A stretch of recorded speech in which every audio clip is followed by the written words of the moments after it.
Ok, una vez haber visto la función y los conceptos teóricos de la ventilación, de la mecánica de la ventilación, ahora es importante revisar un punto clave que es el punto más práctico de la clase del día de hoy, que es básicamente entender una espirometría. Y lo que hacíamos en el laboratorio era realizar una espirometría a alguno de ustedes y con esto pues medir cómo era el flujo respiratorio de este compañero de acuerdo a sus volúmenes durante una inspiración y durante una expiración. Entonces, esta espirometría va a ser aquella prueba funcional que nos va a permitir determinar cómo es la velocidad de ese flujo respiratorio, como les decía, en una inspiración y en una expiración, y también nos va a permitir saber cuáles son los volúmenes, es decir, la cantidad de aire durante una inspiración y durante una expiración. Vamos a ver que una espirometría se representa de forma gráfica, en el cual en el eje de las Y pues, se encuentran los volúmenes, es decir, la cantidad de aire en mililitros, que como lo hacemos en el laboratorio con un dispositivo de espirometría en el cual corresponde como un pequeño tubo, una manguera en el cual ustedes soplan y este mide la cantidad, es decir, volumen de aire que pasa durante una inspiración y durante una expiración. En primera instrucción, supongamos que a alguno de sus compañeros le aplicamos esta espirometría y le decimos, tú vas a realizar una respiración de forma pasiva o en forma en reposo, es decir, inspira y expira tranquilo como normalmente lo haces. Entonces, en la espirometría lo vamos a ver reflejado como una curva que va hacia arriba, que corresponde a la inspiración, y como una curva que va hacia abajo, que corresponde a la expiración. Entonces, en una respiración normal, nuestro compañero nos dará un patrón como el siguiente. Inspiración, expiración, inspiración, expiración.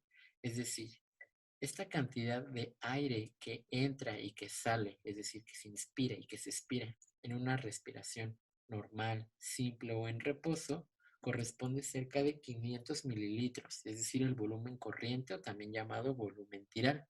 Ese volumen de 500 mililitros es aquel que se inspira y aquellos 500 mililitros que se vuelven a expirar. ¿Qué pasa ahora si yo a nuestro compañero le damos otra instrucción, en el cual, después de una respiración simple o respiración normal, le pedimos que con todas sus fuerzas pueda inspirar, es decir, inhalar la mayor cantidad de aire posible, con todas sus fuerzas. Por lo tanto, hacer una inspiración se verá como una curva hacia arriba.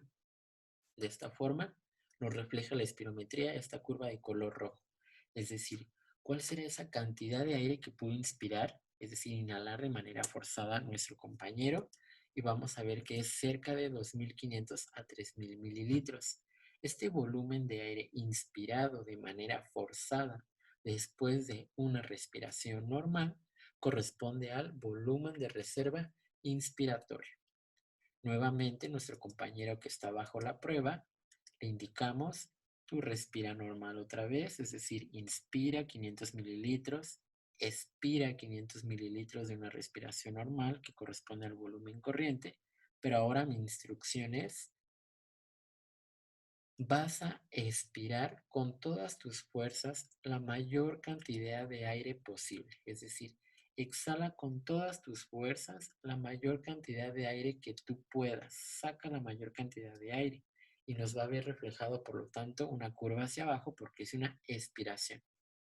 Esta cantidad de aire máxima que puede sacar nuestro compañero de forma forzada corresponde cerca de 1.200 a 1.500 mililitros, denominado el volumen de reserva expiratorio.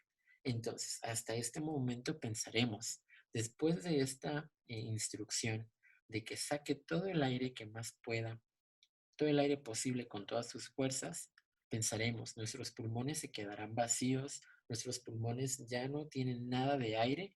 ¿Qué piensan ustedes?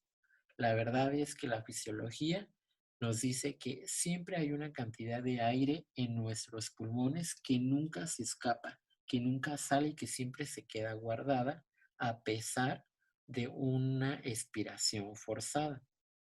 A ese volumen nosotros le denominamos el volumen residual, es decir, que nunca se escapa y que siempre queda ahí, a pesar de una expiración forzada, denominado volumen residual, que corresponde a cerca de 1200 mililitros aproximadamente.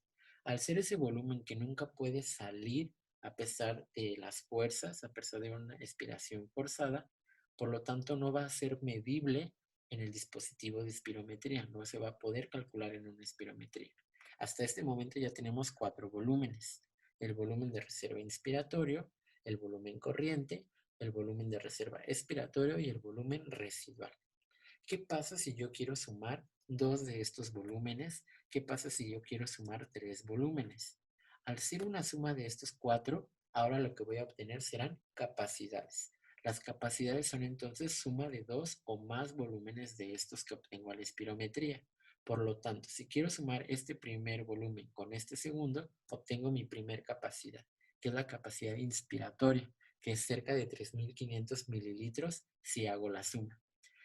¿Qué pasa si yo quiero sumar ahora el volumen de reserva expiratorio y el volumen de residual? Pues yo tengo una suma de 2500 a 3000 mililitros correspondientes a la capacidad de reserva expiratoria. ¿Qué pasa ahora si yo quiero sumar tres volúmenes?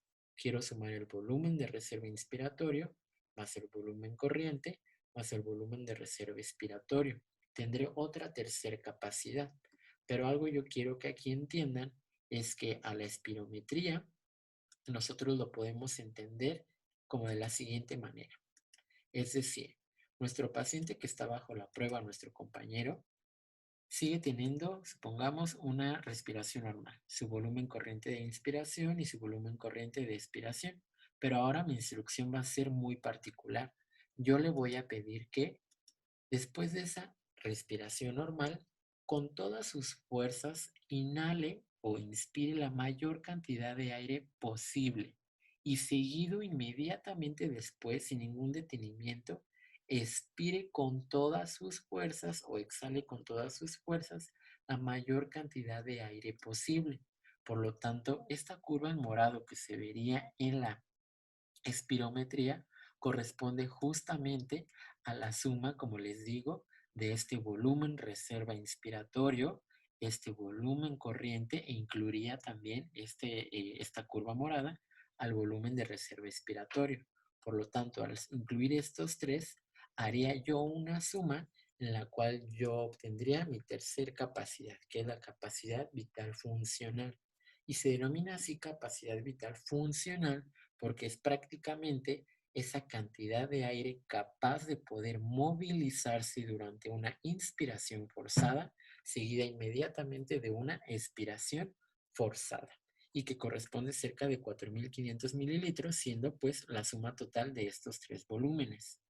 Ahora, esta capacidad vital funcional, ojo, no incluye al volumen residual de 1200, porque como les decía, es únicamente esta capacidad vital funcional, aquella cantidad de aire capaz de movilizarse, y el volumen residual no se moviliza. Pero ahora, si yo quiero incluir este volumen residual a esta suma, obtendría yo una cuarta y última capacidad en la espirometría, que es la capacidad pulmonar total, cerca de 5700 a 6000 mililitros. Y básicamente esta capacidad pulmonar total es toda aquella cantidad o volumen de aire que pueden contener mis pulmones de forma total. Es decir, toda la cantidad de aire que mis pulmones pueden contener, independientemente si se pueden movilizar o no se pueden movilizar, que es la diferencia con la capacidad vital funcional. Con estos términos y definiciones de volúmenes y capacidades, yo ahora voy a entender algo muy importante en la fisiología respiratoria. Es que, como vemos en este esquema bastante sencillo que representa nuestro sistema respiratorio, en el cual esto corresponde a las vías respiratorias, es decir, bronquios o bronquiolos, y este círculo corresponde a nuestros recipientes, es decir, nuestros alveolos. Puede entender que de ese volumen corriente que mi compañero está inspirando y expirando de forma en reposo, de forma normal, correspondientes a 500 mililitros se van a distribuir de distinta manera por todo mi sistema respiratorio. Es decir, de estos 500 mililitros, un tercio o bien 150 mililitros se distribuirán en lo que corresponde a las vías respiratorias, denominado este espacio el espacio muerto anatómico. ¿Por qué se denomina así? Porque el espacio de las vías respiratorias, es decir, bronquios o bronquiolos, no va a ser capaz de llevar a cabo el intercambio gaseoso. Ese aire que se encuentra en esas vías o en ese espacio muerto anatómico no lleva a cabo el intercambio gaseoso, porque son los alvéolos las únicas células que sí lo pueden llevar a cabo. Por lo tanto, el aire que se encuentra en los alvéolos, que corresponden a 350 mililitros o bien 2/3 del volumen corriente, sí van a llevar a cabo ese intercambio gaseoso, esa fisiología sí la van a llevar a cabo. Con esto yo puedo entender este primer término, volumen respiratorio minuto, es decir, volumen, cantidad de aire respiratorio que hago en una ventilación normal en 60 segundos o bien en un minuto. Se calcula mediante el volumen corriente, es decir, 500 mililitros, por la frecuencia respiratoria, que va aproximadamente de 12 respiraciones bien por minuto. Sustituyendo esos valores, multiplico 500 mililitros por 12, dándome un resultado final de 6.000 mililitros, correspondientes al volumen respiratorio minuto.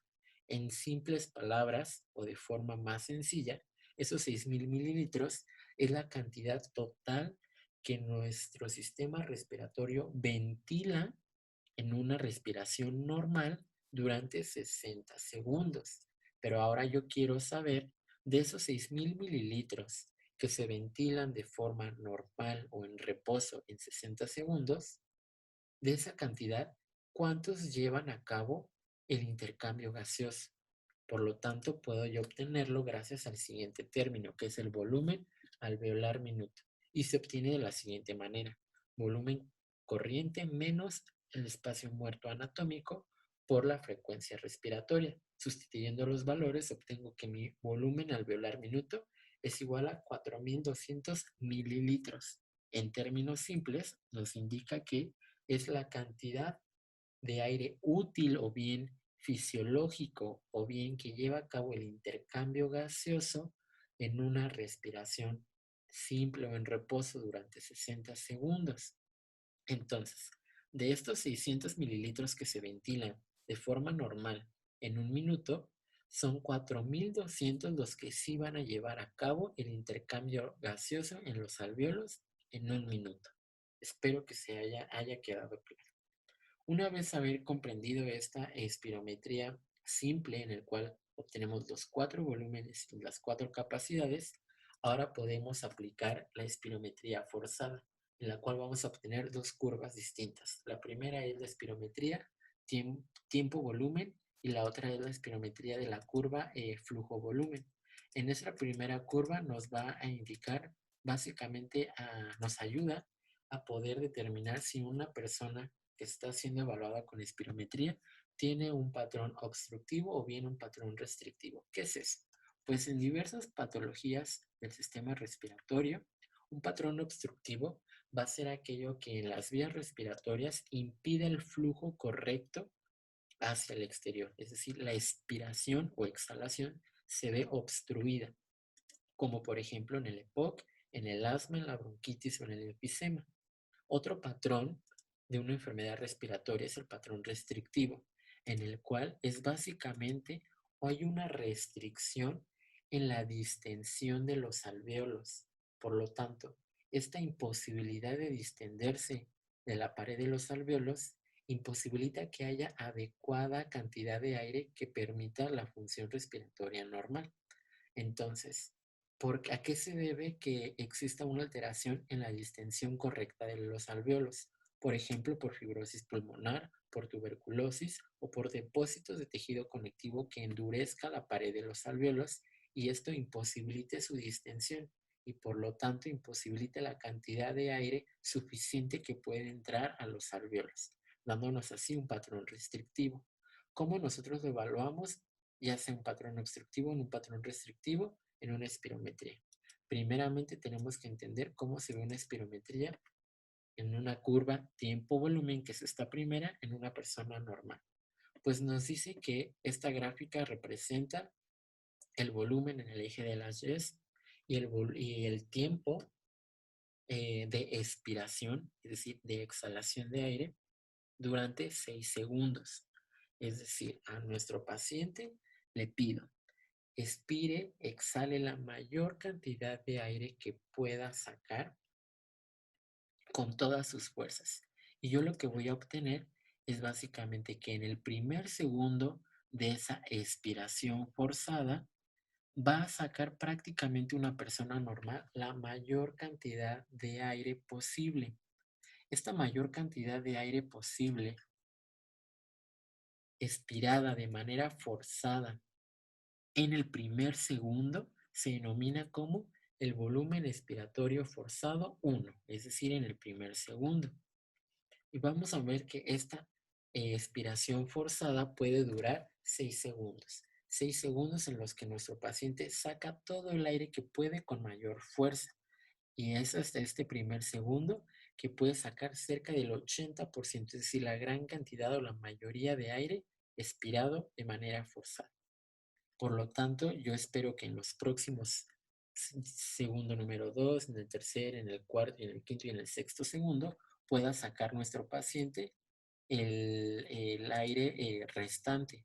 Entonces, el aire restante, lo que yo esperaría es que en los próximos segundos pueda sacar, si ya ha sacado el 80, pueda sacar el 20% restante, que es lo que se espera.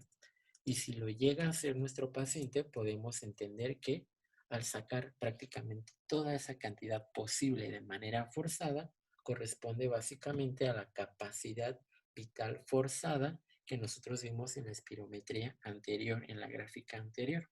Entonces, nuestro paciente, nuevamente, en la expiración forzada, en el primer segundo, saca la mayor cantidad de aire posible. Como vemos, de estos 4.500 posibles que se pueden sacar de forma forzada, en el primer segundo, nuestro paciente saca prácticamente el 80%. Y en los segundos restantes, 2, 3, 4, 5, hasta el sexto segundo, se espera que saque el 20% de aire restante y así cumplir con el volumen total de una capacidad vital forzada. ¿Qué pasa en un paciente con un patrón obstructivo? Con un patrón obstructivo, primero tenemos que entender qué es lo que sucede. Los pacientes con patrones obstructivos, como dijimos, hay algo que está imposibilitando su correcto flujo hacia afuera, es decir, su exhalación. Por lo tanto, en estos pacientes, el aire sí puede entrar. No hay nada en los alvéolos, es decir, los alvéolos se distienden, pero cuando se quiere exhalar, hay algo en las vías que lo está obstruyendo. Por lo tanto, el aire que va a salir de forma muy poca, va a salir poca cantidad de aire y a su vez va a salir de forma muy lenta por esa obstrucción. Entonces, en un inicio, nuestro paciente con un patrón obstructivo, en el primer segundo le pedimos saque la mayor cantidad de aire posible, pero vemos que por esa obstrucción no puede sacar toda la cantidad, lo hace muy poca cantidad y muy lento. Por lo tanto, en el primer segundo sacará muy poco y en los segundos restantes se espera que saque el aire restante. Entonces, al ser muy poca la cantidad y muy lento, va a llevar a cabo más de 6 segundos nuestro paciente obstructivo en llegar a sacar la capacidad vital forzada. Por lo tanto, nuevamente, tenemos un volumen expiratorio forzado en el segundo 1 menor o disminuido y aparte tenemos una capacidad vital forzada normal. ¿Por qué? Porque sí puede lograr sacar el 100% de su capacidad vital forzada, pero de forma muy tardía. Se va a llevar más de 6 segundos. Entonces, el volumen expiratorio forzado en el segundo 1 disminuido nos indica que hay patrón obstructivo. La respuesta es no. Lo que nos diagnostica un patrón obstructivo es la relación entre estos dos parámetros.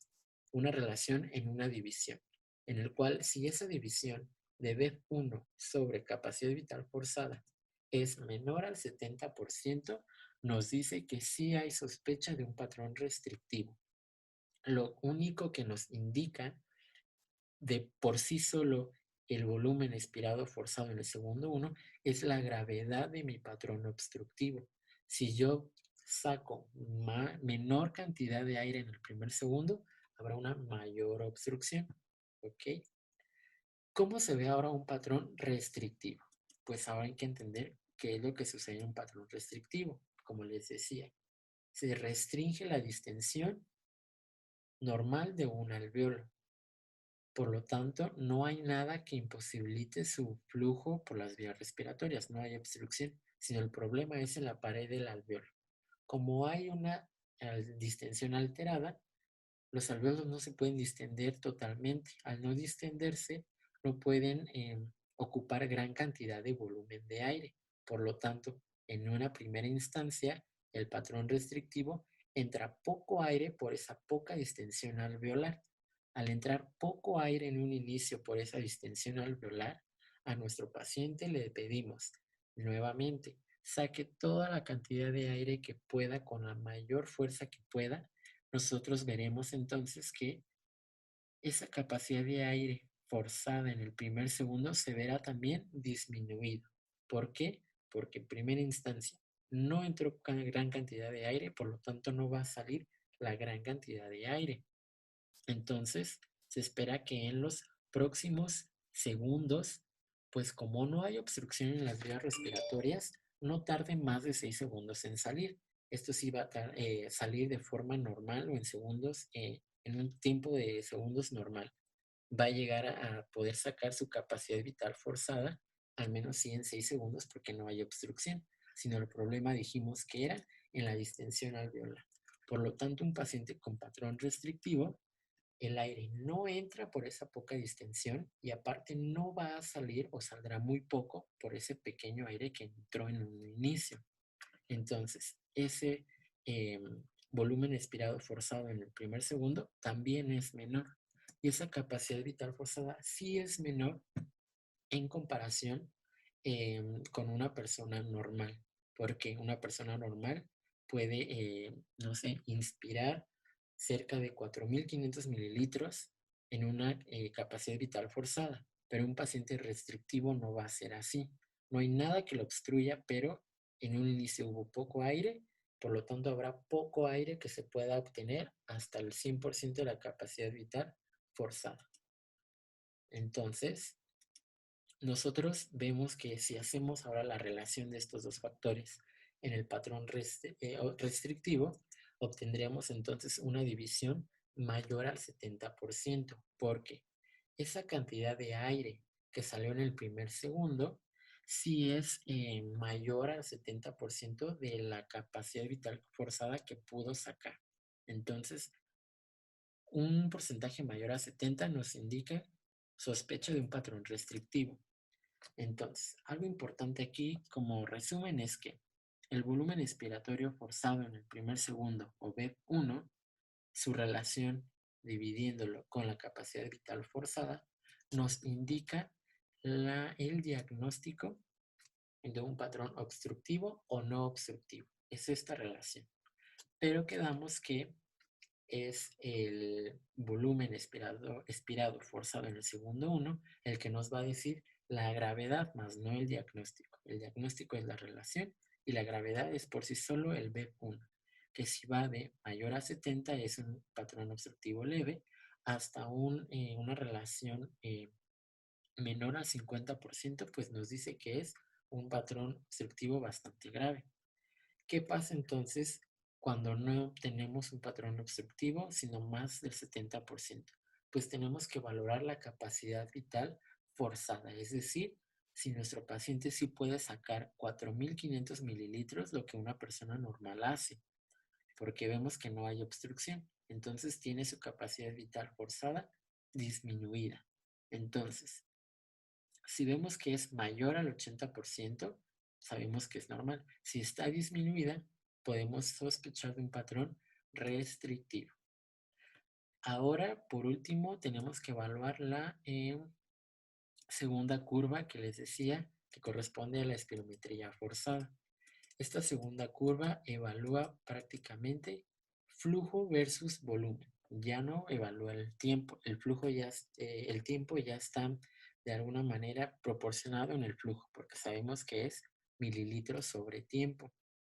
Entonces, lo que nos dice este primer curva es que tenemos que evaluar de igual forma la expiración y la inspiración.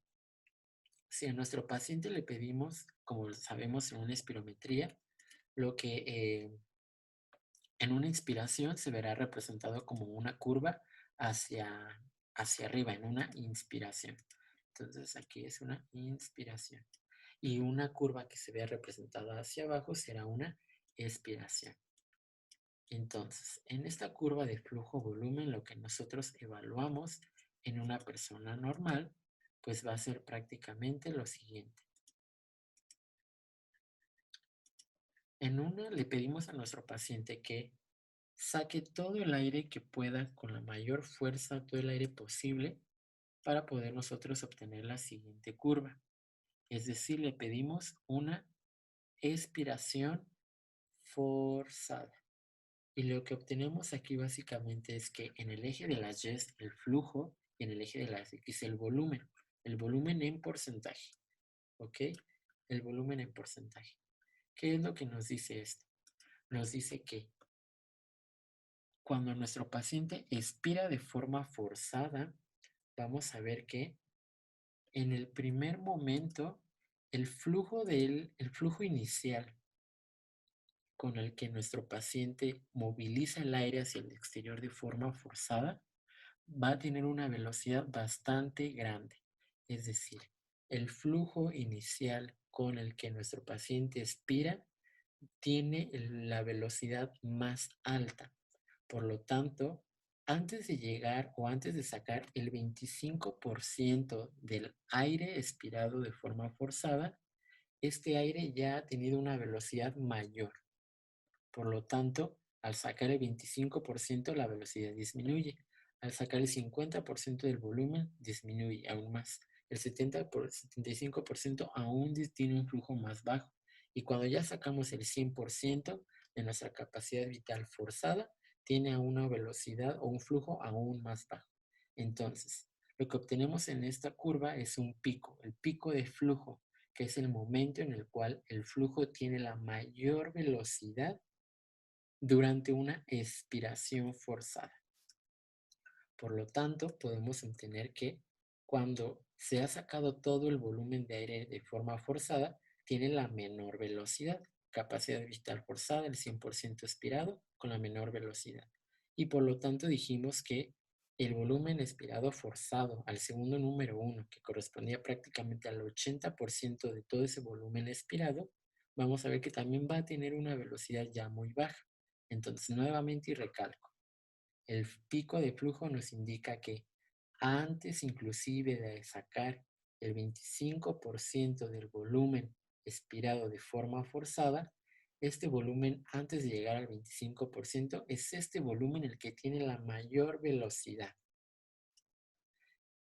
¿Qué pasa ahora con un patrón obstructivo? Pues nuevamente es entender cómo funciona un patrón obstructivo. El aire entra bien, porque no está ocurriendo nada en la distensión de los alvéolos, sino está ocurriendo una alteración a nivel de las vías respiratorias. Por lo tanto, no sale bien por una obstrucción. ¿Cómo lo vemos nosotros entonces un patrón obstructivo? Pues vamos a ver que nuestro paciente puede expirar, pero al expirar esa cantidad de aire se va a ver disminuido. ¿Por qué? Porque esa imposibilidad o obstrucción en las vías respiratorias hace que el flujo sea aún más bajo. Lo está obstruyendo al flujo en un inicio de la expiración forzada en nuestro paciente. Por lo tanto, el pico se ve más disminuido, se ve bajo. Pero además su velocidad se va a ver también bastante disminuida. Es decir, por esa obstrucción esa imposibilidad de fluir va a tener un flujo, una velocidad aún más lenta para poder sacar todo ese volumen. Entonces, características de un patrón obstructivo en esta curva es que el pico está disminuido y aparte tiene una concavidad bastante prominente. Por lo tanto, aquí nosotros podemos entender que la curva disminuye porque disminuye una velocidad en la cual la obstrucción imposibilita el flujo correcto o el flujo con su velocidad que una persona normal tiene. Y su capacidad vital forzada, como sabemos, sí se cumple porque no hay nada, porque su capacidad vital forzada no se ve alterada. La distensión de poder guardar gran cantidad de aire no se ve alterada porque no hay alteración en los alvéolos. ¿Qué pasa ahora en un patrón restrictivo? Pues otra vez entender que se expira poco aire. ¿Por qué? Porque en un inicio se inspiró poco aire, porque hay una distensión alveolar alterada que no permite que haya gran cantidad de aire en un inicio. Entonces, ¿cómo vemos un patrón restrictivo en esta curva? Pues lo vemos de la siguiente manera. El pico se va a ver disminuido. ¿Por qué se verá disminuido? Porque no tiene la gran cantidad de aire que iguala a una persona sana. Al no tener la gran cantidad de aire, su flujo va a ser muchísimo más bajo. Más bajo porque es la poca cantidad de aire que pasa en un poco tiempo. Entonces podemos obtener que se ve prácticamente así nuestra curva de patrón restrictivo, en el cual el pico es menor y es muy rápido. ¿Por qué es muy rápido ese pico? Porque la velocidad a la cual va esa cantidad de aire en un inicio es muy rápida y aparte es muy poco aire que puede fluir. Por lo tanto, la capacidad vital forzada sabemos que también se va a ver aún más disminuida porque no va a poder sacar toda la cantidad de aire que una persona normal hace debido a que no entró una cantidad suficiente en un inicio por la alteración en la distensión. Entonces no tiene un volumen correcto. ¿Qué pasa con la parte de abajo de esta curva? Pues básicamente nos dice que, como les decía, curvas hacia abajo nos indican la expiración. Entonces, básicamente la gran cantidad de aire que fue en la expiración forzada tiene que volver y ser proporcional a la cantidad de aire que sacó en un inicio de forma forzada, tiene que ser la misma que va a entrar en la inspiración. Por último, aquí les coloqué un patrón mixto en el cual nos dice prácticamente que es una combinación de ambos patrones, un patrón restrictivo más un patrón obstructivo. Por ejemplo, un paciente que tenga fibrosis, es decir, hay una alteración en la distensión alveolar, pero además tiene una oclusión, es decir, una obstrucción en una de sus vías respiratorias. Por lo tanto, no va a poder entrar aire por esa alteración en la distensión y aparte no va a poder salir correctamente ese poco aire que ha entrado por la obstrucción. Por lo tanto, será poco aire en el volumen expirado forzado en el segundo 1 y aparte se verá lento por la obstrucción. ¿Cómo lo vemos en las curvas de volumen-tiempo? Pues como les digo, con respecto a la línea punteada de una persona normal, BEF1 se verá disminuido por la obstrucción y el lapso de tiempo en poder lograr la capacidad vital forzada, pues se verá también alterado.